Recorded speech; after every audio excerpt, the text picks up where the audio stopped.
parce que c'est pas vrai que réussir, c'est quelque chose qu'on contrôle tout le temps. Okay? Ça crée beaucoup d'arrogance parfois avec des entrepreneurs qui pensent. Donc, mon oncle me disait toujours, quand tu vas avoir 18 ans, Georges, là, je vais t'amener au Canada. Et donc, ça, c'est devenu, moi, un objectif, une obsession. Je travaille avec mon fils, qui pour moi, c'est un des plus grands plaisirs maintenant, m'associer avec Joseph, qui a 25 ans, qui a un homme d'affaires incroyable. Mais mon plus grand projet qui me rend, comme quand je parle de ça, c'est... Georges Karam, bienvenue sur Startup, ça va bien? Bonjour, oui, ça va très bien, merci. Merci d'être ici. On t'a questionné à savoir si tu avais souvent fait des podcasts et tu nous as dit que c'est ton deuxième. En effet, oui. Puis c'était dans le même studio, il y a à peu près un peu moins qu'un an. Puis bon, c'est le fun pour cela que quand j'ai reçu l'invitation, c'est le fun parce que j'aime ça parler de mon histoire, là. Donc parler un peu surtout de l'expérience, de l'apprentissage, tu sais, parce que j'en ai passé par plusieurs différentes étapes dans ma vie, que ce soit personnelle ou professionnelle. Puis bon, parfois partager l'information, partager, tu sais, l'histoire fait en sorte que bon, ça peut motiver du monde. Puis même moi, ça me rappelle des affaires que je fais là. Donc c'est le fun. Merci de m'avoir invité. Ah ben, merci un plaisir de ton pour temps. Tu as un parcours très, très impressionnant et je me permets de dire que tu es un entrepreneur en série. Il se passe plein d'affaires. Tu es aussi un dragon dans l'émission Dans l'œil du dragon. Donc, on te voit là aussi. Puis... Ben, je vais parler un peu d'entrepreneur en série parce que seulement parfois, moi, le monde le comprend mal. Là. Puis, tu sais, parfois, on a des jeunes entrepreneurs qui viennent disant, je suis un entrepreneur en série, j'ai lancé ma première compagnie, puis je l'ai vendue, après ça, une autre. Oui, c'est vrai, j'ai fait plusieurs entreprises, mais le mot en série, parfois, il faut comprendre c'est quoi pour moi en série, parce que juste lancer une entreprise, puis ne pas la pousser à la limite et la vraiment réussir, puis repartir une autre compagnie et une troisième compagnie, c'est pas un entrepreneur en série. Puis pourquoi je dis ça? Parce que, tu sais, parfois, là, quand on prétend, on va croire qu'on est des entrepreneurs qui ont réussi en série et donc ça nous empêche d'avancer.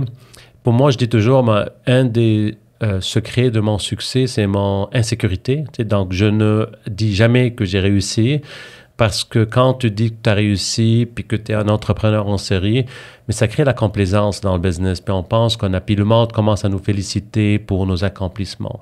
C'est honnêtement, pour moi, le plus important, c'est que oui, en effet, puis on parlait tantôt avant qu'on avait commencé, la seule raison que je suis un entrepreneur en série ou que je suis un entrepreneur qui a démarré et bien fait plusieurs compagnies, ça fait partie un peu de mon caractère. Je me tanne parfois dans des projets et j'ai besoin donc de un nouveau défi, malgré que dans une compagnie, on peut avoir tellement de défis, mais ça fait en sorte que, tu sais, c'est ma personnalité. Là, je dis toujours, je fais des blagues, comme j'ai déjà changé, je pense, une dizaine de fois des maisons. Tu sais, il y en a du monde qui déménage une fois, puis ils restent toute leur vie.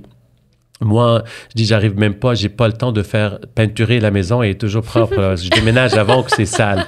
Donc, ça fait partie un peu, pour cela que oui, en effet, j'ai eu l'opportunité, le privilège d'avoir démarré, cofondé ou acheté ou m'associer à des compagnies différentes et surtout réussir à faire un impact ou faire une belle sortie, parce que ça, c'est toujours... je dirais, tu sais, la crainte d'un entrepreneur aussi, c'est un peu comment tu définis ton succès, puis c'est quand le début, puis c'est quand la fin. Donc, oui, c'est ça. Mais t'as bien raison, félicitations, puis merci pour la précision. C'est une nuance importante, comme tu dis, puis dans la prochaine heure, on va avoir la chance de parler de toutes ces belles entreprises, donc c'est excitant. Mais nous, on a envie de savoir comment ce parcours-là a commencé. On sait que tu es né au Liban, donc tu pars de où? Bon, moi, d'où est-ce que je pars? Je pars, puis tu sais, c'est comme, parfois le monde me demande, est-ce que tu étais un entrepreneur ou est-ce que tu es né un entrepreneur ou tu deviens un entrepreneur? OK, ça commence par là. Puis je dis toujours, honnêtement, je ne le sais pas si j'étais un entrepreneur en âme, là, puis où j'ai appris. Moi, je dis toujours, si tu veux savoir si tu es une ou un entrepreneur, Ben, l'important, c'est de voir, c'est quoi, je l'appelle un peu comme le baromètre de risque. Okay? Donc, parce qu'un entrepreneur, la différence entre un entrepreneur et un leader, par exemple, d'une entreprise, c'est ta tolérance au risque. Et donc, pour moi, donc, quand quelqu'un me pose cette question, je leur dis toujours, OK, essaye d'imaginer que tu as un emploi stable, que tu travailles, tu as une famille, tu as peut-être aussi même un enfant ou deux, et tu décides de quitter ton emploi. Puis tu ne sais pas vraiment comment c'est, quand on se lance en affaires, on ne sait pas ça va être quoi, donc le futur pour nous. Comment tu te sens? Est-ce que tu es capable de supporter, de prendre ce risque? Est-ce que ce risque d'être dans l'inconnu est quelque chose que tu es capable de vivre ou même que ça peut t'exciter? Et donc, pour moi, j'ai réalisé quand j'ai pris, puis je peux vous donner plus de détails, là, comme ma première décision de se lancer en affaires, que je suis un gars qui aime ça prendre des risques en affaires, des risques. Donc, si tu me demandes de prendre un risque de sauter d'un parachute, je te dis, oublie ça, tu dois me pousser. Tu sais, il y en a du monde qui vont adorer ça, ils vont faire du ski extrême, des sports extrêmes, et donc, ils ont l'adrénaline à cause de ce risque. Moi, je suis peureux quand ça vient à ça. Tu sais, je suis encore quand je fais du ski, ben, je suis encore vert, parfois bleu, là. Donc, je m'en vais pas plus loin que ça. OK, mais tu me demandes demain de me lancer un nouveau projet, puis prendre un risque financier, mais ça m'excite. Puis c'est ça, donc, pour moi, la définition, tu sais, comment je suis parti. Puis oui, en effet, peut-être parfois, je dis le fait que je suis Libanais. On est connu, les Libanais, on a un peu d'origine phénicienne, ben un peu, on est beaucoup d'origine phénicienne, qu'on était tous des commerçants, donc ça fait partie un peu de notre DNA. Et le fait que c'était un pays toujours instable, donc on vit dans le risque, on vit dans l'inconnu tout le temps. Moi, je suis arrivé ici à l'âge de 19 ans, donc j'avais 19 ans. C'était déjà le premier risque que j'ai pris ou défi dans ma vie. Donc, j'avais mon oncle, puis ça, c'est une longue histoire, mais j'avais toujours rêvé de quitter le Liban, parce que c'était un pays, on était élevé dans la guerre, puis j'avais un oncle qui était à Montréal. Et il était à Val-d'Or, c'était pas à Montréal. Okay. Donc, oui. Et donc, mon oncle me disait toujours, quand tu vas avoir 18 ans, Georges, là, je vais t'amener au Canada. Et donc, ça, c'est devenu, moi, un objectif, une obsession. J'étais jeune, c'était un médecin, il s'appelle Pierre. Pierre, c'est un homme, tu sais, c'est un médecin chirurgien qui avait réussi. Donc, c'était un peu mon idole, mon oncle. Et donc, quand il parlait, donc, ça m'a créé cette vision, et pour ça je dis toujours, tu sais, le pouvoir, là, le rêve, la vision qui devient une réalité, moi je l'ai vécu juste avec l'idée que quand j'ai 18 ans, là, je vais venir au Canada. Et c'est ce que j'ai fait quand j'ai eu 18 ans, j'ai rappelé Pierre et il m'a aidé, et donc un an après, bon, il y a eu toutes sortes de problèmes, mais j'ai réussi à être au Canada à l'âge de 19 ans. Donc déjà, tu sais, j'ai vécu toutes les émotions, c'est même la déception parce qu'on a une idée qui est complètement différente par rapport c'est quoi le Canada, puis même par rapport au potentiel. Donc j'ai trouvé ça tellement difficile. Puis ça fait partie donc aussi d'un caractère d'un entrepreneur, c'était la persévérance. Tu sais, j'aurais pu vraiment lâcher puis retourner au Liban. Là, on arrive 19 ans, j'avais jamais voyagé, on s'entend, il n'y avait pas de Facebook, FaceTime. Parler avec mes parents, ça m'a pris, je pense, la première fois 2-3 mois. Ma mère, elle savait même pas. Tu sais, c'est un pays de guerre, hein? Il n'y avait pas de télécoms, les lignes téléphoniques étaient coupées. Donc, imaginez, moi, je suis un père maintenant, puis je sais c'est quoi de ne pas parler avec ma fille chaque semaine ou savoir où est-ce qu'elle est exactement, puis faire un FaceTime avec elle. Donc, dans le temps, pour nous, c'était difficile. Et donc, mon rêve est devenu quasiment un cauchemar au début, là. Mais j'ai dit, j'ai pas le choix. Parce que regarder où est-ce que j'étais et me rappeler pourquoi je voulais quitter, donc ça me motivait toujours de faire l'effort et travailler. Donc, bon, j'étais chanceux, j'avais un autre cousin qui sont venus, donc un peu là. La famille ensemble fait en sorte qu'on a passé à travers. J'avais eu un autre ami, donc on était 4 gars qui habitaient ensemble. On se supportait, que ce soit financièrement de temps en temps ou même psychologiquement.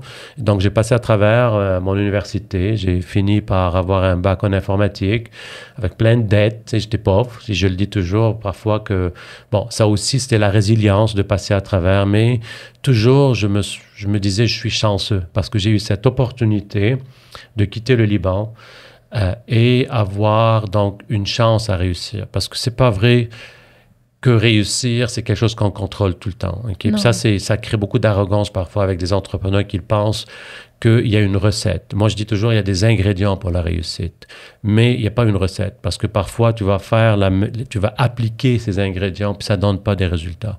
Le timing, l'environnement, le pays, etc. Et donc, pour moi, c'était vraiment quelque chose de... j'étais chanceux. Et donc, quand j'ai fini mon école, encore, j'étais chanceux, trouver un emploi, trouver une femme qui m'a supporté pour, après ça, démarrer ma compagnie. Donc, tout ça, ça fait en sorte que ça m'a aidé à réussir dans ma carrière. J'ai travaillé à peu près même pas un an. Donc, j'avais 24, 25. Donc, c'était dans une compagnie de technologie pour les centres d'appel. Et ça aussi, tu sais, être dans la technologie... J'ai enlevé ma montre parce que ça frappe toujours sur... Tu y penses, Chloé, elle l'entend. C'est moi qui l'entends. Je l'entendais, en effet. Donc tu vois, le fait que j'étais en technologie, puis c'était par hasard, tu sais, j'ai appliqué pour des jobs, puis j'ai eu mon premier emploi dans une petite compagnie que parfois, comme on dit, un événement change ta carrière. Donc, le fait que j'étais dans cette compagnie, qui est une petite compagnie, donc j'ai eu l'opportunité de faire plusieurs choses, et dans le domaine de télécom, mais ça a dessiné ma carrière. Donc, j'ai été dans ce domaine. Je me suis lancé en affaires 1 an après, par simple frustration. Et pour cela que quand le monde me demande comment tu as décidé de te lancer en affaires, et est-ce que parce que tu étais un entrepreneur ou tu rêvais d'être entrepreneur? Je dis, moi, là, je rêvais de quitter le Liban. Puis selon la définition de succès de mes parents, c'était... Avant de plonger dans la suite de notre épisode, permettez-moi de vous parler de notre partenaire RH qui incarne l'esprit même de l'entrepreneuriat et du développement humain. Chez Sismic Culture d'Impact, l'entrepreneuriat n'est pas seulement dans leur ADN, c'est au cœur de tout ce qu'ils font. En tant que leaders en coaching, en développement organisationnel et en stratégie d'impact en ressources humaines, ils sont les architectes de cultures fortes et innovantes dans les organisations québécoises. Ils croient au pouvoir de la collaboration, à la force du partenariat. Avec Sismic, la transformation devient réalité. Leurs mots-clés, performance, engagement, expérience. Nous sommes fiers de les avoir comme partenaires sur Startup. Leur soutien à la relève entrepreneuriale, c'est plus qu'une cause sociale, c'est une philosophie d'action. Alors si vous cherchez à innover, à bâtir une culture forte, à propulser vos équipes vers l'avant, faites équipe avec Sismic Culture d'Impact. Maintenant, replongeons dans l'inspiration avec cet épisode. Selon la définition de succès de mes parents, c'était aller à l'église dimanche, faire une famille, se marier, avoir des enfants, une maison. Ça, c'était la définition de succès pour mon père, qui est un avocat, directeur d'école. Donc, pour nous, l'éducation était extrêmement importante et vraiment les valeurs familiales et aller à l'église. Donc, pour moi, j'ai jamais rêvé d'être un entrepreneur. Mais après travailler pour quelqu'un, j'ai réalisé que, bon, ça me frustrait parfois les décisions, puis je n'étais pas en contrôle de mes affaires et j'ai pris le risque. Et pour moi, j'ai pas trop pensé. J'ai décidé de me lancer en affaires sans vraiment savoir où est-ce que je m'en allais. J'avais pas un plan d'affaires. Je voulais juste me lancer en affaires à mon compte. Et c'est comme ça qu'est arrivé. Puis, mais en même temps, tu sais, je dis toujours, moi, je prends des risques, me sont toujours des risques calculés. Je le savais que j'avais besoin aussi d'avoir un partenaire fort. Donc, mon premier partenaire, Claude, était fort technique. Là. Donc, moi, j'étais pas si bon, honnêtement, là, en technologie. J'aimais pas ça trop, la programmation, mais j'avais plus le côté service, gestion client, puis vente. Et donc, j'ai convaincu Claude de quitter aussi son emploi. Il travaille avec moi, donc c'était mon collègue de travail, un autre Libanais que moi, j'avais recruté avant parce qu'on avait étudié ensemble à l'UQAM, puis je savais qu'il était bon. Donc, je l'avais recruté, on cherchait un programmeur. Et donc, moi et Claude ensemble, on a quitté notre emploi, puis on s'est lancé en affaires la première compagnie. Ça, c'était en 96. Donc là, tu venais de terminer ton bac, oui. Tu venais juste, là, ça faisait 1 an que tu étais sur le marché du travail, let's go. J'étais déjà marié. Moi, j'ai tout fait ça jeune dans ma vie, vite. Donc, je me suis marié, j'étais déjà marié. Et je pense aussi, Denise était déjà enceinte avec ma petite fille Noël qui a 27 ans maintenant. Oh, wow. Et donc, pour moi, c'est ça. Et pour cela que je dis parfois, je ne sais pas si c'est l'ignorance, c'est j'ai pas peur. Et je me suis lancé en affaires et c'est comme ça qu'on s'est lancé. Quand tu es arrivé au Canada, là, est-ce que tu avais des ambitions ou c'était juste « je veux sortir du Liban » ? C'était ma seule ambition, c'était de sortir du Liban et faire, pas plaisir, mais comme j'ai dit, l'éducation était importante pour nous. Donc, pour moi, il fallait que j'aille à l'université, puis donc avoir complété mes études universitaires. Pour que mes parents soient fiers de moi, parce que pour moi, c'était la définition, comme je dis, de la réussite, c'est avoir un bon travail, une bonne éducation. Et donc, j'avais aucune ambition de se lancer en affaires. Et donc, après que j'ai lancé, ça s'appelait Visilog, notre première compagnie, 2 ans après, en 99, ça faisait comme à peu près, c'est ça, 2 ans qu'on était en affaires, Claude et moi. Puis ça allait, c'est lent quand même parce qu'on parle toujours des succès, hein, mais on oublie toutes les étapes, tout le temps avant que ça a pris pour réussir. Et en 99, bon, comme beaucoup d'immigrants, ça faisait 10 ans que j'étais au Canada. Moi, je suis arrivé en 90, donc fin 99, plus ou moins 10 ans. Mais j'ai eu le désir de retourner au pays. Puis donc là, moi, encore, qui je suis comme personne, quand j'ai une idée en tête, mais j'aime le faire, j'aime pas dire ou regretter mes décisions. Donc là, j'étais, comme j'ai dit, marié, et là, j'avais mon 2e enfant. Donc Joseph avait peut-être 1 ou 2 mois. Et donc là, j'ai annoncé à Denise, qui est maintenant mon ex-femme et mon associée toujours en affaires, et la mère de mes enfants. Donc j'ai dit, Denise, il faut qu'on retourne au Liban. Je ne veux pas dire parce que qu'est-ce qu'elle m'avait répondu, parce que Denise est d'origine libanaise. Okay, et elle savait. C'était ma question. Elle est née au Canada, anglophone de Halifax, mais elle savait un peu là, parce qu'elle connaît ses parents, comment ils pensaient, toujours ils rêvaient de retourner au Liban et comment la communauté libanaise, elle m'a dit avant de se marier même, mais tu ne vas pas être un de ces Libanais qu'à un moment donné, ils veulent tous retourner au pays. J'ai dit non, pas du tout. Donc là, quelques années après, elle m'a dit, tu m'avais promis, blablabla. J'ai dit oui, en effet, il y a 4 ans qu'on s'est mariés.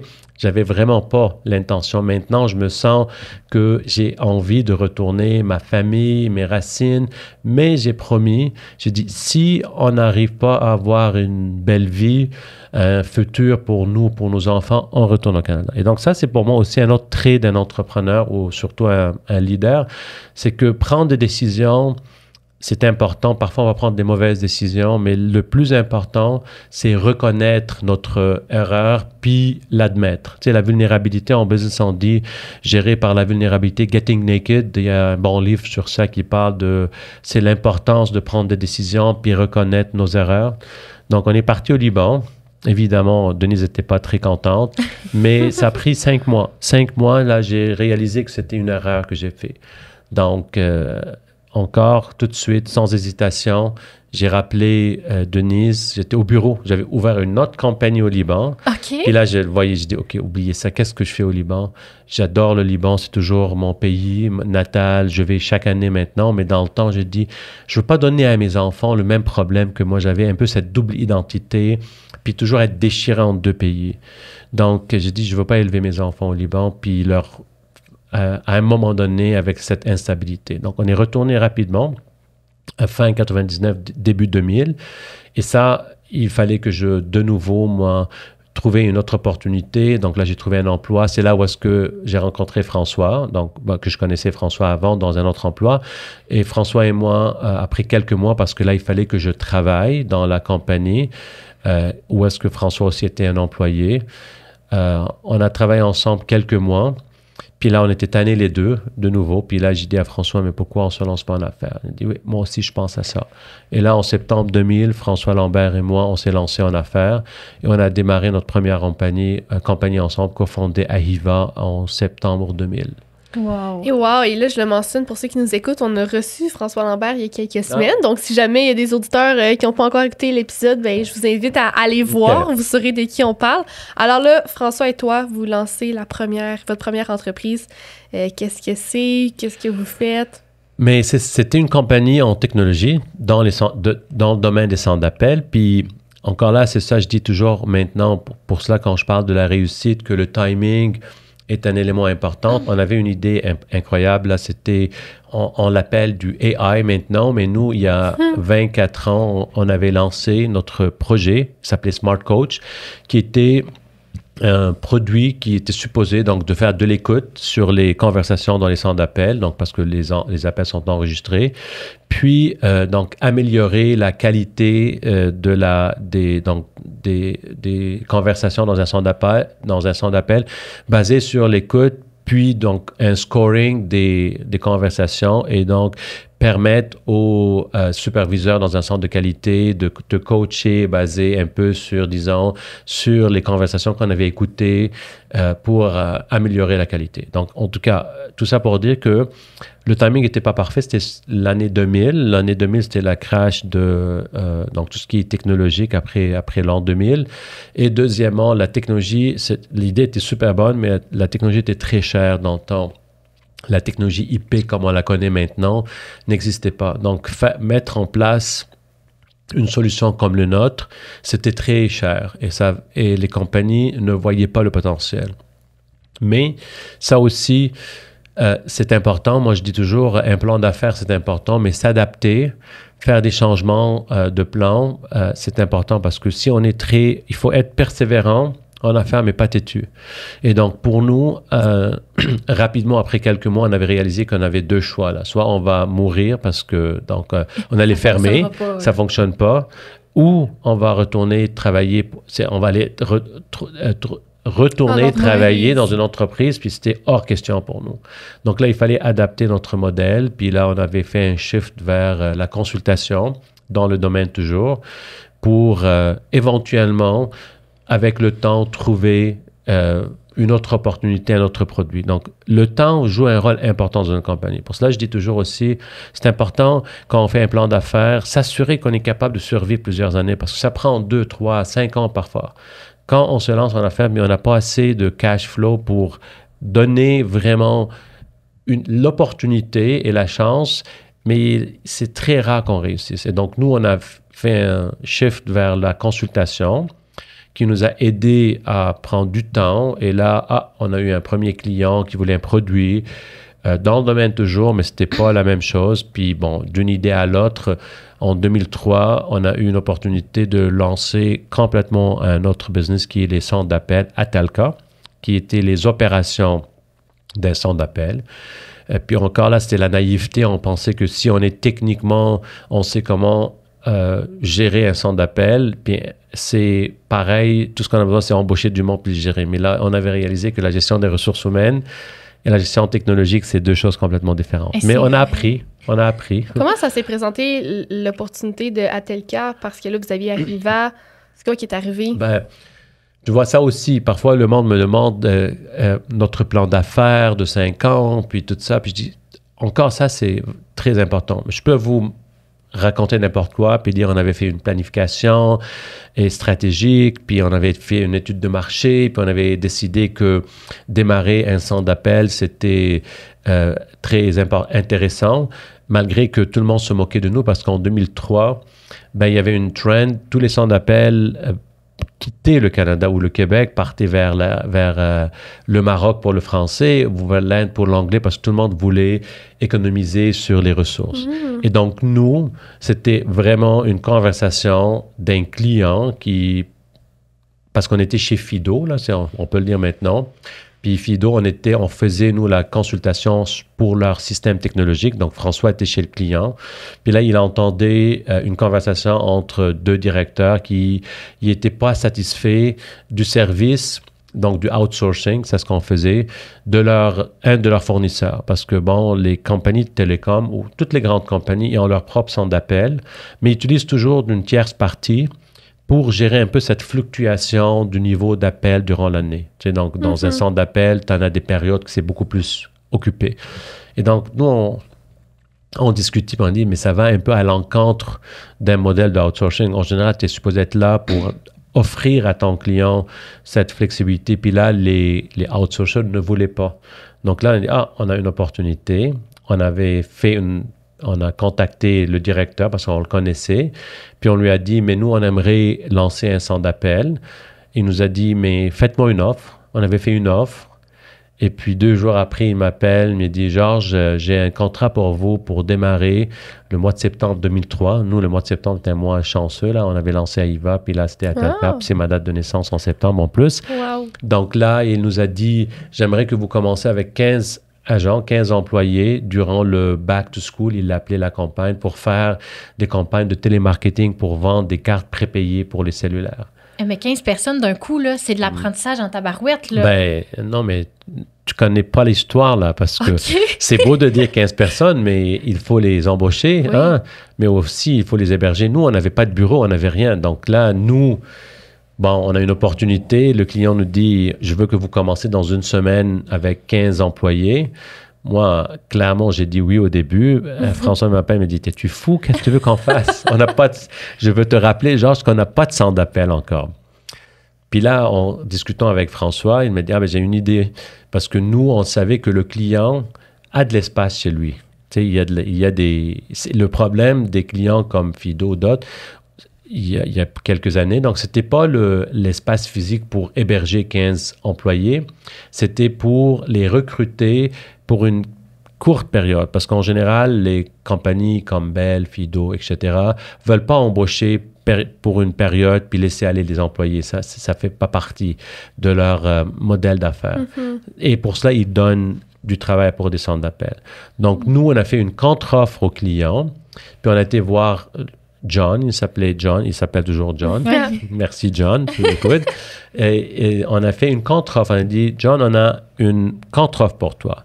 Au lieu de te charger X, on va te charger X moins Y, sans dire les chiffres, mais on va utiliser votre bureau. Elle dit, mais j'aime l'idée. Puis en plus, on lui a vendu l'avantage de ça, parce que j'ai dit, ils vont être dans vos bureaux, question sécurité, question écoute et qualité, parce que là, ils sont là, vous pouvez les former, vous pouvez les écouter, vous pouvez nous aider.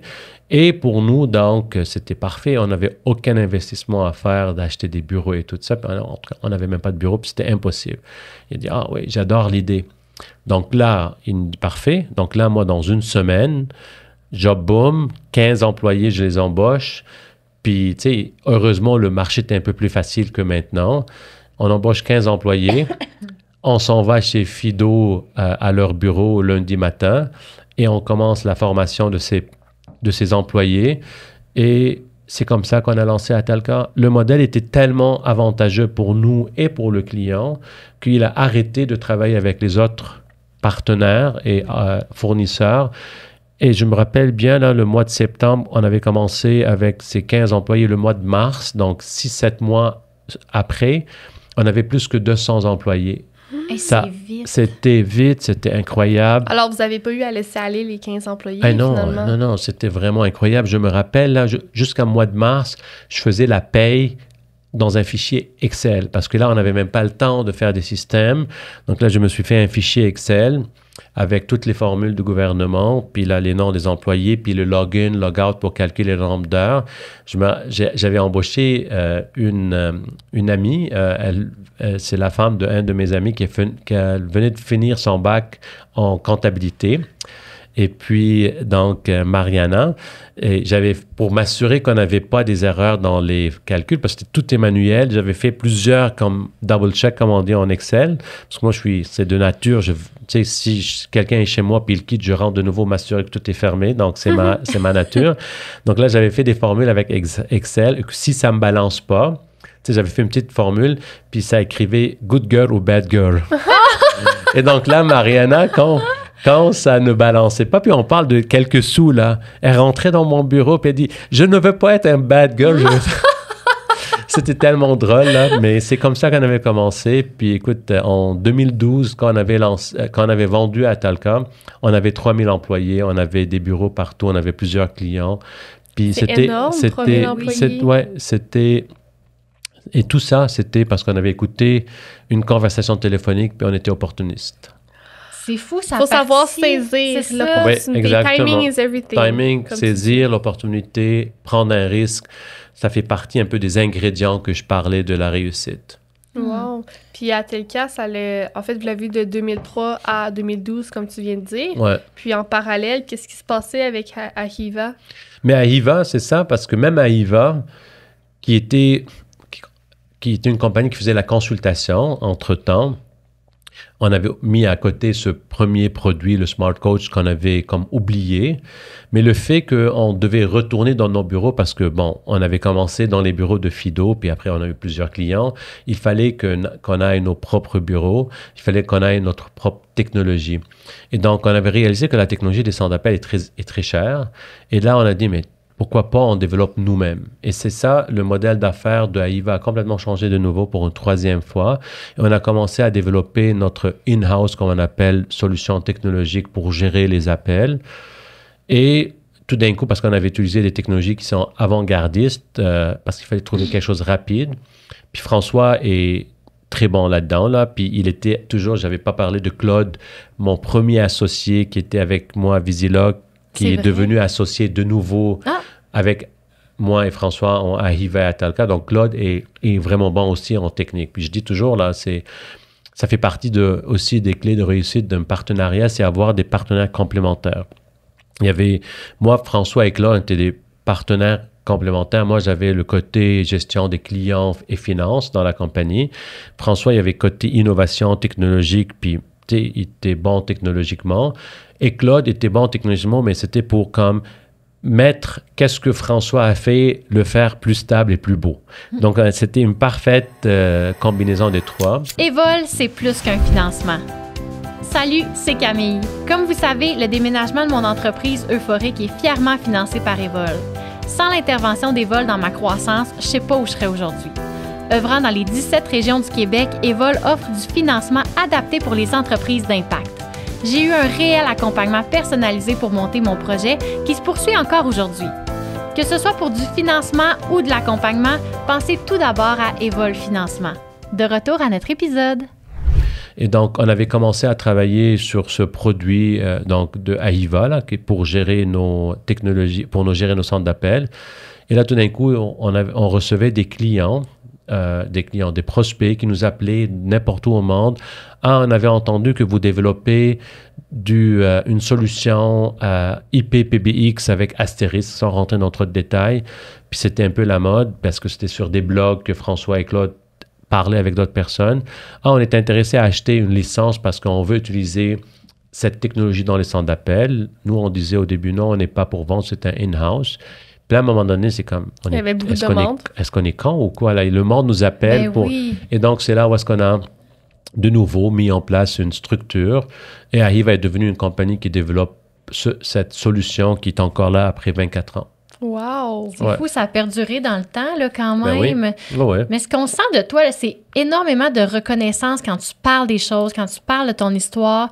Tes relations ont l'air de durer longtemps. Tu sais, François dit que vous partiez encore en vacances ensemble. Oui. Ton ex-femme qui travaille dans l'entreprise. À ce moment-là, là, tu sais, quand ça brassait, là, quand ça bougeait, est-ce que tu avais cette même reconnaissance-là?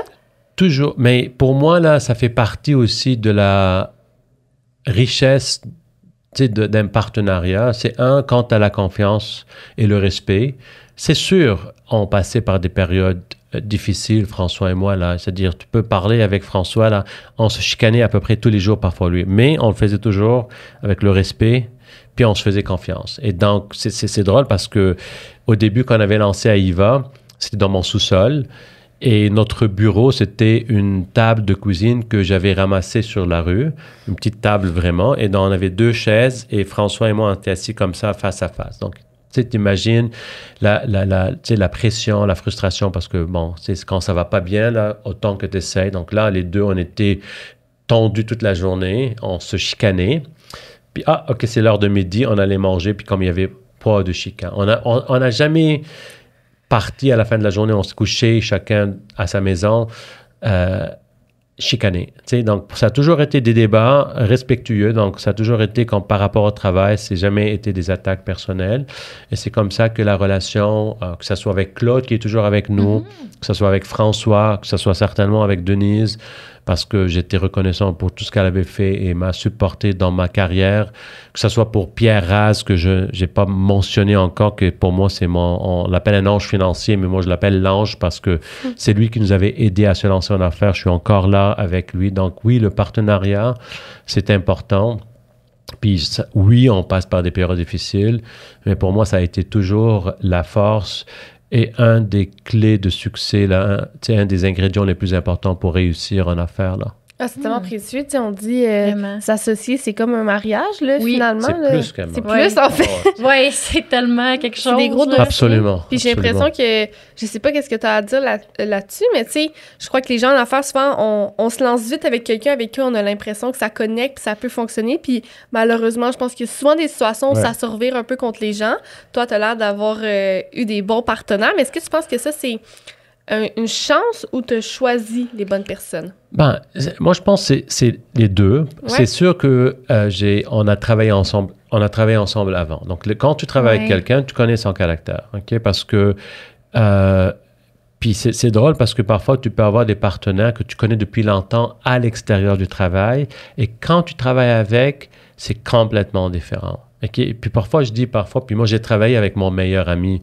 On s'est entendu, mais j'ai connu ou j'ai vu une autre facette. Mais heureusement, on s'entendait peut-être pas bien par rapport, mais notre confiance, notre amour, là, c'est mon meilleur ami, là, c'est depuis quand j'étais à l'université, on s'est adapté et on avait réussi parce qu'on s'est complémenté. Mais si c'était peut-être pas mon meilleur ami, puis avoir deux, et lui pareil, là, si on n'avait pas la même façon de travailler, ça n'aurait pas fonctionné. On avait fait le sacrifice. Donc pour cela, que quand tu travailles avec quelqu'un, comme avec Claude et François, je connaissais très bien les deux personnes. Donc c'était pas par chance, là, je les connaissais. Il y en a un, comme je dis, la personnalité. Ça, c'est très important, dans le sens que je dis toujours, là, est-ce que je suis capable de m'asseoir avec toi, prendre un café, puis jaser à l'extérieur du travail? Ça, c'est le premier critère. Après ça, tu as la confiance en la personne et la complémentarité. Il y en a parfois, ils se lancent en affaires, 3 comptables ou 3 vendeurs. C'est vrai. Tu sais, là, parce que qu'est-ce que tu veux faire avec 3 comptables? Tu vas compter quoi? Tu as besoin, dans une compagnie, tu as besoin d'avoir le gars technique. Là, ça dépend toujours du business. Là, le vendeur, l'opérateur. Et donc, nous, c'était ça notre force. On se complémentait au niveau. Donc, on était autonome pour gérer une entreprise, on n'avait pas besoin de personne. Donc, à 3, on pouvait amener la compagnie, donc ça aide dans le cash flow parce que là, tu n'as pas les employés à payer. Et donc, pour moi, on est fait. Puis, tu sais, comme parfois, oui, la chance, j'ai pas parlé, puis c'est important que je parle de Pierre. Pierre, en 2000, quand on se lançait en affaires, bien évidemment, nous, on voulait aller chercher des fonds pour vendre et pour développer notre produit Smart Coach. Et même avant, vu qu'on les deux, ni François ni moi, on avait de l'argent, on voulait même aller chercher, on avait un plan d'affaires pour aller chercher quelques millions de dollars pour développer. Donc, on voyait big comme tout le monde, comme les jeunes entrepreneurs. Mais en même temps, on avait besoin de seed money, comme on dit, pour démarrer, pour aller acheter les premiers serveurs, faire des démos et tout. Et donc, on a commencé à chercher 50 000. Sous-entendu, tu commences toujours friends and family, comme on dit, c'est tes amis et de la famille. Pierre Raz, moi, je ne le connaissais pas du tout. Il avait travaillé avec François avant, à Marconi, donc quelques années. Et donc, moi, j'avais la liste. C'était ma responsabilité d'appeler du monde pour François s'en occuper sur les démos et tout. Moi, c'était pour mettre en place. Donc là, je contactais tout le monde, là, mes contacts à moi, les contacts de François. Donc là, j'appelle Pierre. Puis je dis, bon, je suis l'ami à François Lambert, vous avez travaillé ensemble et on a un projet et on aimerait te présenter, on cherche de financement. Donc, Pierre, c'était un entrepreneur qui avait sa compagnie, il avait commencé 3 ans avant nous, en 97, Genetech. Puis il connaissait François, puis il savait que François était intelligent et on travaillait ensemble. Donc, il sait que techniquement. Confiance. Donc là, il me dit, OK, venez me voir telle journée. On va voir Pierre, on fait notre pitch à son bureau. Puis Pierre, c'est un homme... En tout cas, pour moi, c'est une des personnes les plus intelligentes que j'ai travaillé avec. Sinon, peut-être la plus intelligente. Intense, un grand monsieur, là, peut-être 6 pieds 5. OK, impressionnant. Là. Impressionnant, là. Donc là, moi, je fais mon pitch avec François, puis Pierre, il nous demande, qu'est-ce que vous cherchez? Je dis, on cherche 50 000. Il dit, OK, c'est quoi le nom de la compagnie? Moi, j'étais comme un peu bouleversé quasiment. J'ai dit, parce qu'on n'a pas encore incorporé la compagnie. Il a dit, perdez pas de temps. Je vais vous donner un chèque personnel et je vais vous donner 5 chèques, 10 000 chaque mois. Puis, c'était la première leçon de business qu'il nous avait dit. Il m'a dit, je ne vous donne pas tout de suite 50 000 pour ne pas penser que vous êtes riche, que vous avez assez d'argent dans le compte bancaire, vous allez les dépenser sans bien, sans bien penser. Puis c'était une excellente première leçon parce que là, ça te pousse chaque 10 000. Puis, je me rappelle, quand je me suis levé, il m'a dit, puis quand vous allez réussir, vous devez redonner aussi à la deuxième génération. Pour cela que moi, parfois, je fais des coachings et tout ça. Toujours, je dis ça, c'est comme ma façon de repayer aussi Pierre parce que c'est un homme extrêmement généreux. Il nous a fait confiance, on ne le connaissait pas. Enfin, à peine, François le connaissait. Il nous a donné sur aucun papier. Puis c'était même pas un actionnariat, c'était un prêt c'est un peu comme on les appelle les safes maintenant, où est-ce après c'était conditionnel à faire un certain levée de fonds, sinon il aurait perdu son argent. Mais nous, après 6 mois, quand on avait vu qu'on ne pouvait pas faire une levée de fonds, mais François et moi, on dit, c'est impossible qu'on accepte que Pierre a perdu ses 50 000. On appelle Pierre, on dit, désolé, ça n'a pas fonctionné notre modèle d'affaires. On va vous le convertir en actionnariat. Avec le temps, évidemment, si on fait des dividendes, on va être capable de te repayer. Pierre a dit, merci les gars, je vous fais confiance. J'avais pris un risque, puis je comprends, c'était un risque, mais j'apprécie votre honnêteté. Et donc, Pierre est devenu partenaire à 10%. Dans le temps, on avait cherché Claude quelques mois après. On l'a offert 10% aussi pour son temps parce qu'on avait besoin de lui. Et notre partenariat a toujours été 40, 40, 10, 10. Moi 40, François 40, Pierre 10 et Claude 10. Et on a gardé ça tout au long de toutes nos compagnies, toujours. Moi, j'ai dit, c'est comme ça notre partenariat. Et on va la garder jusqu'à maintenant encore. Dans AIVA, on a toute la même proportion, 40, 40, 10, 10. Vous êtes tous encore impliqués? On est tous encore, mais je suis le seul impliqué dans la compagnie. Et Claude activement. Claude n'a jamais quitté AIVA. Okay. Mais Pierre est encore partenaire. Il y a un autre Pierre qui est rentré, mais bon, ça c'est trop de détails. Mais Pierre Raz est toujours là. Je parle toujours de Pierre. C'est un homme qui a sa propre compagnie Genetec. Puis je vais parler de Genetec après parce que j'ai été chez Genetec. Puis Claude est toujours là. Puis François est toujours là comme associé. C'est silencieux, mais il est toujours là. Puis on se parle. Puis on est des amis. Puis c'est ça. Oh wow! Fait que la force du partenariat que vous avez conservé à travers des dizaines... là, ça fait 25-30 ans quasiment. C'est capoté. Oui, Claude, je le connais depuis l'université. Il y a 30 ans.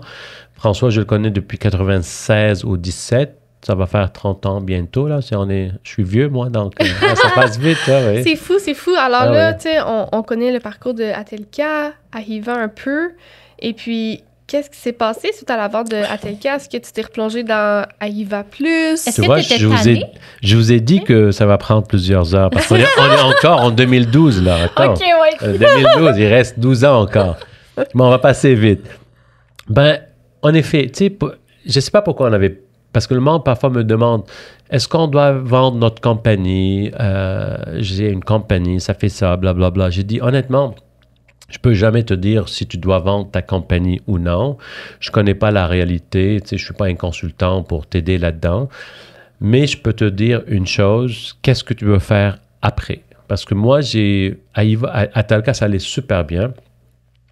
François avait pris la décision qu'il voulait sortir des opérations couple d'années avant. Donc, François, il était déjà un des dragons au début.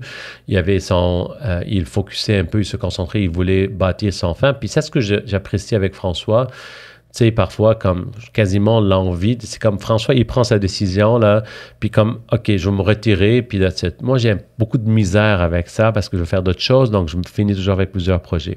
Donc là, François s'est retiré des opérations de Atelka avant. Et puis, donc moi, j'étais là encore, je gérais la compagnie. Puis honnêtement, le monde parfois, moi je dis toujours, là, on a, tu sais, je pense un bon karma parce que il y a des périodes où est-ce que le partenariat est important. Puis quand la compagnie a une certaine taille, on était déjà une grande compagnie, parfois même le partenariat, puis surtout dans les day-to-day, ça pourra être intense. Et donc, pour moi, c'était parfait. François n'avait plus besoin, c'est-à-dire dans le sens, la compagnie est assez grande et mature qu'on pouvait embaucher quelqu'un pour remplacer François dans son rôle. Et donc, mais en même temps, il y en a beaucoup qui me disent « Ouais, Georges, comment tu acceptes ça? Toi, tu restes dans la compagnie. » Je dis « c'est pas de vos affaires. C'est moi et mon associé. » Puis deuxièmement, je trouve la décision de François, c'est plus difficile que le mien de me confier ces 40% et me faire confiance à gérer, de continuer à gérer la compagnie sans me créer des problèmes, sans demander trop de choses. Puis chaque fois qu'on avait une grande décision importante, moi, je l'impliquais parce que c'est mon associé. Puis ça venait toujours, me disait, Georges, c'est toi qui gères tous les jours, là, tu prends la décision. C'est dans le sens qu'il respectait ça, mais en même temps, pour moi, je disais, c'est plus difficile de te faire confiance. C'est ta fortune, là. Tu laisses quelqu'un gérer tout. C'est pas comme un investissement, là. C'est toute ta vie. On n'avait pas encore vendu la compagnie. Donc, pour moi, François était sorti en 2012. Je sais pas, j'étais un peu tanné. J'ai une fatigue. Aucune raison. La compagnie allait très bien. 3000 employés, 100 millions de chiffre d'affaires. Et quelqu'un m'avait appelé, il m'a dit, j'ai une opportunité pour vous, là, si vous voulez faire un exit. Puis encore, c'est moi un peu qui est toujours impulsif. Je dis, écoute, on a un chiffre en tête, puis j'avais parlé avec François, puis nous, on voulait que Atalca, la vente d'Atalca sécurise notre finance, nos enfants et tout. Et donc, on lance le processus. Puis en effet, on a eu qu'est-ce qu'on voulait. On avait vendu la compagnie en 2012. Mais on l'avait vendu à un private equity. Okay? Donc ça, c'était beaucoup d'apprentissage pour moi. Parce que, quand tu vends un private equity, m'ont demandé de rester dans la compagnie. C'est quoi un private equity? C'est une firme d'investissement. Donc, en général, les private equity, le private equity, c'est une compagnie, une firme d'investissement qui investit. Enfin, leur objectif, c'est de trouver des compagnies qui ont du potentiel. Ils achètent les compagnies, ils les développent, ils font la croissance, ils les revendent. Okay. Donc, un private equity a toujours un début, une fin, parce qu'ils font des fonds. Fonds numéro 1, fonds numéro 2. Donc, un fonds, par défaut, il a 10 ans. Donc, quand tu rentres dans un private equity, mais tu le sais qu'éventuellement, ils vont vendre. Donc, ça aussi, c'était une grande leçon pour moi, parce que quand tu gères ta compagnie sans avoir un exit, une idée, mais tu travailles pour le long terme, tu bâtis quelque chose de plus solide. Quand là, tu commences à travailler avec un private equity, où est-ce que tu le sais que tu dois vendre la compagnie dans 10 ans, moi, je dis toujours, c'est comme un mariage. Tu dis, on se marie juste pour 10 ans. Eh oui. Donc, tu le sais que tu vas te séparer, malheureusement. Donc, qu'est-ce qu'on fait là? Ça ne crée pas des enfants solides, ça. Et donc, pour nous, c'est correct. On avait sécuriser notre vie personnelle. Moi, je suis resté parce que ça faisait partie des conditions, parce qu'on avait gardé 25% en plus. Eux, ils n'ont pas acheté, ils achètent toujours, ils gardent une partie pour motiver les opérateurs, le CEO. Donc, j'ai continué à travailler. Quelques mois après, moi, j'ai dit, je ne suis pas capable. C'est pas... j'avais toujours dit à mes employés, dans une compagnie, on a une seule direction. C'est pas une démocratie. Mais en même temps, on consulte nos employés, nos collègues. Mais quand le chef de la direction prenne une décision, on s'en va tous dans la même direction. Parce que si chacun fait à sa façon, on va jamais nulle part.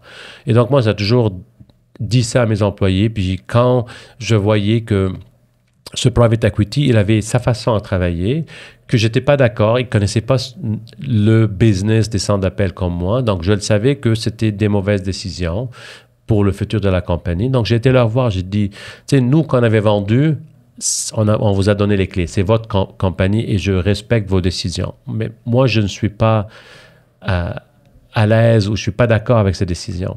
C'était plus aligné avec on n'était pas aligné avec la vision, même pas une question de valeur, une façon de plan d'affaires, comment ils travaillaient. J'ai dit, je veux me retirer parce que je peux pas faire quelque chose que je suis pas d'accord avec. Donc, en tout cas, je me suis retiré. Donc, j'ai siégé sur le conseil de la compagnie parce qu'on avait toujours le droit de notre un membre sur le conseil. Puis j'ai dit, je vais être là pour vous supporter, mais je peux pas opérer pour vous. Donc, j'ai quitté la compagnie. J'ai eu un down là, parce que là, j'avais 42 ans. Tu es quand même assez jeune. À 42 ans, tu fais une belle sortie, tu as de l'argent. Tu te réveilles le matin, tes amis travaillent. Bon, j'ai été au gym. Je fais toujours la blague. Moi, j'habitais à Westmount, puis en général, j'allais au gym là, à 5 heures le matin, il n'y avait personne. Puis là, tout d'un coup, je suis avec toutes les madames de Westmount à 10 heures parce que, bon, je me réveillais plus si tôt que ça. Je faisais du Netflix. Puis là, Denise, elle travaillait encore dans le temps. J'appelais Denise, t'es où? Mais encore, genre, c'est 2 heures l'après-midi, là. Je finis pas ma journée avant. J'ai pas fini. Donc, mes amis, je les appelais, ils me disaient, genre, trouve-toi un job, là, parce que nous aussi, on travaille. Mais à IVA, à ce moment-là... Mais c'est ça. À IVA, j'avais déjà un associé qui gérait. Donc, je ne pouvais pas retourner là. Puis, ça ne me tentait pas de retourner dans IVA. Mais, qu'est-ce qui est arrivé? C'est quelques mois après, le private equity avait réalisé que j'avais raison. Il avait réalisé que ma vision. Donc, il m'appelle de nouveau, puis il me dit, Georges, est-ce que tu retourneras gérer la compagnie? On comprend maintenant, nous sommes d'accord. Et donc, je suis retourné à Talca quelques mois après, jusqu'à 2014. Donc, j'ai un peu rétabli les opérations. En 2014, malgré tout, c'était pas... Donc là, j'ai fait une transition. Je suis devenu le chairman de Atalca. Et j'avais un lunch avec Pierre Raz, qui avait Genetec en croissance incroyable. Puis lui aussi avait fait de l'argent avec nous. Mais il s'en foutait un peu de l'argent parce que lui était tellement fier que la réussite qu'il avait aidé. Et donc là, il me demandait, puis qu'est-ce que tu vas faire? J'ai dit, comme je quitte, puis je sais pas qu'est-ce que je veux faire. Je vais prendre un peu de temps off. Puis là, il me dit, mais moi, j'ai une opportunité pour toi. Il m'avait offert un investissement dans Genetec et un rôle de chef des opérations et chef commercial. Donc, c'est un nouveau titre qu'on avait créé, là où est-ce que j'étais responsable de toutes les opérations et les ventes globales de Genetec. Il faut savoir que Genetec, même en 2014, c'était un des leaders dans leur domaine. Maintenant, c'est le leader mondial dans le domaine des logiciels pour les caméras de sécurité. C'est fou. J'ai regardé ça en ligne, là. On dirait de l'espionnage. Non, au contraire, nous, il y en a beaucoup qui disent c'est comme le Big Brother. Nous, on dit c'est le Big Mother. Le Big Mother. Parce que c'est pas, en effet, parce que nous, notre rôle, c'est de protéger la population. Pour cela, quand d'ailleurs que Genetec ils ont des valeurs, on a arrêté de travailler avec beaucoup de compagnies chinoises parce qu'en effet, il y en a des compagnies chinoises qui utilisent les données d'une façon non éthique ou illégale. Genetec, Pierre, a des valeurs incroyables. Le but, c'est d'améliorer les opérations ou de te protéger. Et donc, c'est pas de l'espionnage. Non, c'est pas ça que je voulais dire. Mais c'est que quand j'ai vu la vidéo avec toutes les caméras puis tout, moi, j'en suis fascinée. C'est vrai. Puis si tu regardes où est-ce qu'on est rendu maintenant avec les face recognition, avec le AI et tout ce qu'on fait, c'est incroyable. Mais en tout cas, donc j'ai pris de nouveau un rôle avec Genetec en 2014. Et donc, mon idée d'avoir un break, ça n'a pas fonctionné. D'ailleurs, j'ai eu une période où j'étais encore le CEO de Atalca parce que je cherchais encore mon remplaçant chez Atalca. Puis, j'étais le CEO chez Genetec, donc pour 2-3 mois. Oh my God! C'était combien d'heures par semaine, ça, cette période-là? C'était pas si pire que ça, quand même. Peut-être 50-60 heures, mais c'était pas le fait que Pierre était au courant que je faisais la transition, puis le fait que là, donc j'ai géré bien mon temps, puis j'étais donc... c'est une belle transition, honnêtement. On avait transitionné. J'ai trouvé un nouveau CEO pour Atalca. Et donc, moi, j'ai embarqué dans une expérience incroyable. Pour cela, tu sais, comme Genetec, c'était une compagnie avec tellement de bonnes valeurs, avec une croissance internationale. Donc, pour moi, je me considère privilégié parce que avoir cette opportunité, si je ne connaissais pas Pierre, je ne l'aurais pas eu facilement. Moi, j'avais réussi avec Atalca. Mais Atalca, c'est une compagnie opérationnelle, malgré 3000 employés, mais on était très local au Canada.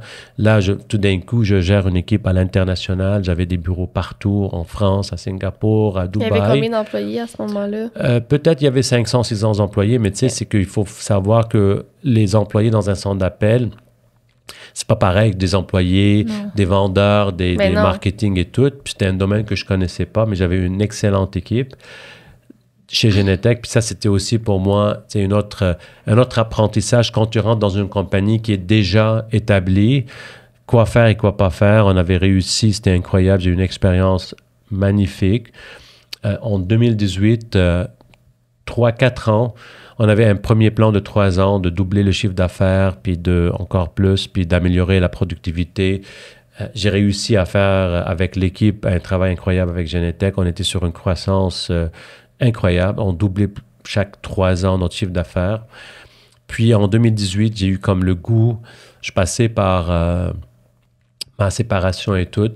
Et donc, j'avais besoin d'un changement. C'était un peu avant que 2018, mais quand même, c'était durant la même période. J'étais pas bien. Puis j'ai dit, je peux pas donner à Genetec qu'est-ce qu'elle a besoin maintenant. Donc, je me suis retiré des opérations. Et quelques mois après, j'ai eu une opportunité d'investir dans Cognibox, qui est une compagnie de Shawinigan, que pour moi aussi, c'était un apprentissage complètement différent. Là, j'ai acheté une compagnie avec des partenaires, la BDC et le Fonds d'action. Et j'ai choisi mes partenaires en conséquence, c'est des private equity, mais qui n'ont pas une date de fin parce que j'ai dit, je ne veux pas investir dans une compagnie où est-ce que je sais que dans 5 ans, je dois vendre. Je veux rentrer puis travailler un plan solide parce que j'avais appris beaucoup avec Genetec comment, quand tu as une vision de long terme, que c'est tellement important pour la compagnie. Je suis rentré avec mon meilleur ami. J'ai eu finalement la chance d'embaucher, enfin, d'amener Paul comme associé et CTO, parce qu'encore là, j'avais besoin, moi, de mon CTO, parce que je suis pas, techniquement, Paul est incroyable. En même temps, on est deux caractères complètement différents. Paul, il est dans les détails. Moi, je suis comme go. Et ça a fait un excellent partenaire. Et 3 ans après, on a transformé Cognibox d'une compagnie qui était locale au Québec à une compagnie qui compétitionnait à l'international. Et ça a attiré l'attention des investisseurs, malgré qu'on ne voulait pas vendre. Mais on a reçu tellement d'offres. Puis vu que j'avais des fonds, j'avais la responsabilité au moins d'écouter des offres. Puis 3 ans après, on a vendu à Cognibox. Mes investisseurs ont fait 7-8 fois leur argent. En 3 ans, c'était une excellente sortie. Je suis sorti de Cognibox. Puis, tu sais, je regardais ça et j'ai dit, ça fait 3 fois. Je suis chanceux. Là, j'ai 53, j'avais 52 ans, même pas, quand on avait vendu. En général, il y en a des entrepreneurs qui commencent à cet âge. Moi, c'est comme mon 3e exit. Qu'est-ce que je fais maintenant? Tu sais, à un moment donné, je peux pas toujours être chanceux, privilégié. Tu sais, comme je dis toujours, c'est peut-être ma mère, avec toutes les bougies qui allument tous les jours pour moi, que ça fait 3 fois que je fais des belles sorties. J'ai le goût de continuer dans parfois le domaine, parfois j'ai peur, parfois je dis non, c'est assez, j'en ai fait 3. Une chose que c'est sûr, maintenant je prends un peu plus de temps, finalement. Je commence à un peu plus penser. Tu sais, puis dernièrement, je commence à me concentrer un peu sur mes projets de Costa Rica, travailler avec mon fils, qui pour moi c'est un des plus grands plaisirs maintenant, m'associer avec Joseph, qui a 25 ans, qui est un homme d'affaires incroyable. Que j'apprends beaucoup de lui comme il apprend de moi. Je suis à Costa Rica en train de bâtir des maisons. Mais mon plus grand projet qui me rend, comme quand je parle de ça, c'est travailler, c'est développer une école. Je fais une école de métier pour les locaux à Costa Rica pour leur aider à apprendre des métiers. Donc, on fait ça gratuitement pour les locaux parce que je me sens qu'on a une responsabilité. On s'en va dans ces pays.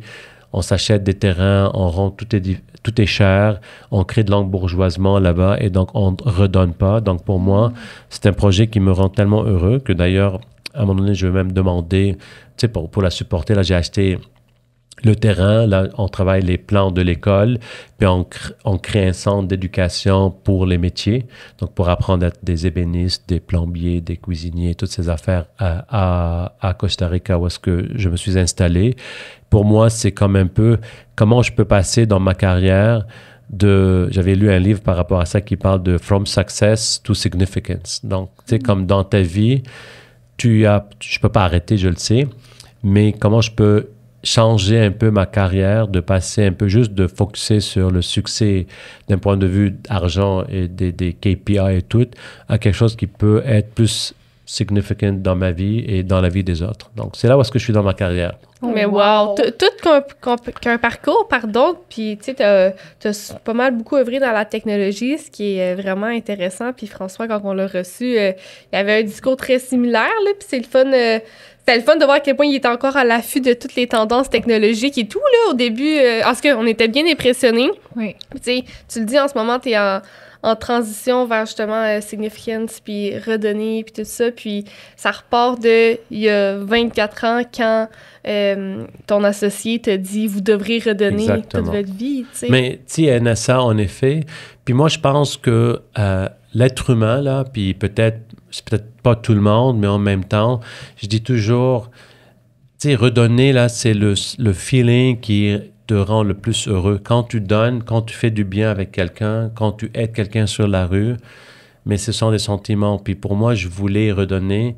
Puis en tout cas, j'ai un plan, on pourra faire un autre podcast sur ça par rapport à mon projet de Costa Rica, puis comment je peux aussi faire vivre un peu ce, tu sais, de donner, de redonner de notre temps et faire une différence dans la vie des autres. Là, je pense que c'est un des meilleurs sentiments qu'on peut avoir. Mais j'ai l'impression, en fait, qu'en partie, c'est pour ça qu'on travaille si fort, pour pouvoir redonner, prendre soin de notre famille, profiter de la vie. Puis ça m'inspire tellement quand je rencontre des entrepreneurs comme toi qui ont un beau parcours, qui ont connu un bon succès, puis qui aujourd'hui, veulent avoir un impact dans leur société, dans la communauté. C'est précieux, puis c'est ce qui fait la différence, c'est ce qui change les choses, tu sais. Mais c'est ça, puis tu sais, il faut que tu le fasses parce que tu veux faire ça. Tu sais, parfois, je parle avec du monde, puis « Ah, mais tu sais, t'es pas comme...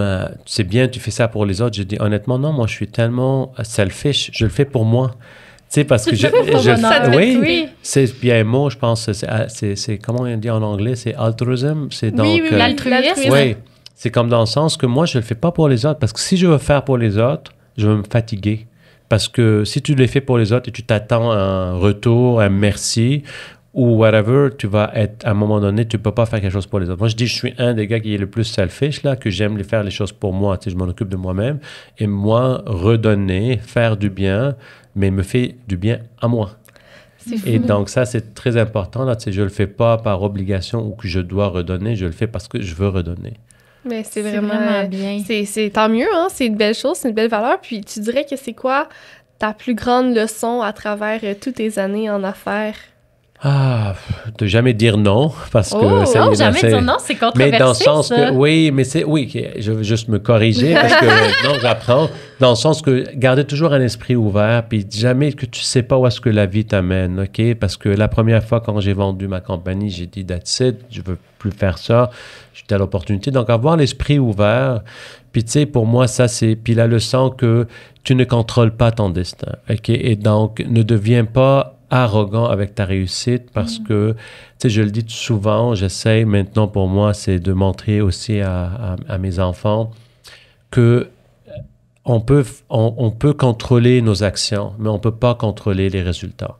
Et donc, fais les bonnes choses tout le temps, mais ne t'attends... Et quand tu réussis ou si tu as des bons résultats, ne deviens pas arrogant et complaisant parce que c'est pas garanti. Moi, j'en ai vu des entrepreneurs qui ont des bons plans d'affaires, un bon modèle, ils ont fait toutes les bonnes étapes et ça fonctionne pas. Ça peut être toutes sortes d'affaires, c'est le timing, c'est ton environnement, c'est une crise économique. Donc, apprendre vraiment être l'humilité là, puis juste toujours travailler sans savoir que ça va être une réussite, pour moi, c'est clé. Parce que sinon, tu vas être déçu, tu vas devenir arrogante et tu vas devenir complaisante. C'est tellement beau. Bien d'accord. Moi, j'ai une question. Là. Je sais qu'on arrive à la fin. Là. Je te vois, Claude. Là. Mais, tu sais, au départ, là, vous êtes allé voir Pierre, vous lui avez demandé des sous, vous faisiez des appels. Moi, quand j'ai acheté mon entreprise, les gens me disaient « cherche du love money, cherche de l'argent ». Puis moi, j'étais comme « Mon Dieu, je peux pas demander de l'argent au monde de même, même si mon projet va fonctionner ». Puis, tu dirais quoi à quelqu'un? Qu'est-ce que ça prend pour un projet pour aller demander à quelqu'un? C'est quoi la... Tu sais, quand est-ce qu'un entrepreneur devrait se dire « OK, je peux me permettre de demander à quelqu'un des sous, là, du financement ». Mais quand tu crois à ton projet, tu sais, ça, c'est le point le plus important, c'est clé, OK? Puis donc, tu dois vraiment, parce que comme on le dit, là, quand tu crois à ton projet et quand ton projet a un but, tu sais, un purpose, mais c'est là où est-ce que si c'est nécessaire d'aller chercher l'argent, ne soyez pas go for it, comme on dit. On ne sait jamais qui va répondre. C'est-à-dire, moi, j'aurais jamais pensé que Pierre Raz allait nous donner de l'argent. C'est un contact à François qui ont travaillé ensemble il y avait 2-3 ans, puis ils n'étaient plus en contact. C'est pas comme ils étaient toujours des amis. Puis j'en ai des amis ou de la famille proche qui ça leur intéressait pas, ils voulaient pas prendre le risque. Donc, quand tu crois à ton projet, mais vas-y, puis demande, tu sais jamais qui va être disponible ou qui va t'écouter. Parce qu'on sait, il y a toujours des personnes qui vont croire à ton projet, là. La volonté. C'est une très belle réponse. C'est parfait. Georges, merci beaucoup pour ton temps, pour ton passage. Ça l'a passé très vite. Et puis, mais moi, j'ai vraiment apprécié que tu nous racontes ton histoire. Puis, je pense que c'est un des épisodes où on était le plus comme à l'écoute, mais c'est vraiment correct parce que J'ai trop parlé. Non, parce qu'en fait, peut-être que je me trompe, mais tu sais, tu vas pas beaucoup sur les médias pour parler de toi. Tu sais, oui, t'es dans les Dragons, t'as fait un podcast, il y a quelques articles, mais je trouvais pas tant de contenu, puis je suis vraiment contente aujourd'hui qu'on ait eu la chance de découvrir, puis il y aura d'autres personnes qui vont écouter, qui vont être contentes de comprendre davantage ton parcours, puis c'était vraiment chouette, tu sais, puis qui sait, on pourrait se recroiser, donc merci, on te souhaite beaucoup de succès dans tes projets au Costa Rica. Merci à vous, mais dans tes futurs projets, puis merci. Au plaisir. Merci à vous. Cette saison de Startup est propulsée par Sismic Culture d'Impact.